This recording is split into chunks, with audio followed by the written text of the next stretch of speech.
ফরিদপুর ৩ আসনে প্রার্থিতা ঘোষণার পর শহর জুড়ে চলে আনন্দ উদ্দীপনা। তবে মিষ্টি বা ফুল দেয়া থেকে নেতাকর্মীদের বিরত থাকতে বলা হয়।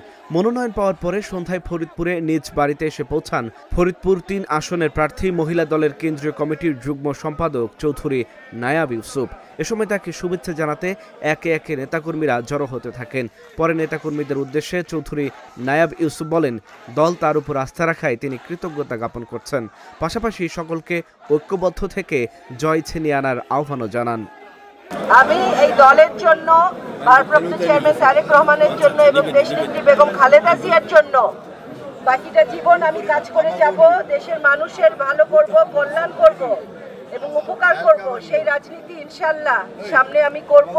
আপনারা দোয়া করবেন। এবং আমি বিশেষভাবে ধন্যবাদ জানাচ্ছি আমার ফরিদপুর সদরের নেতাকর্মীকে এবং সাধারণ জনগণকে, যারা আমার পাশে ছিল সব সময়। আমার বিপদের সময় আমার আব্বা যখন বেঁচে ছিলেন তখনও তারা ছিলেন।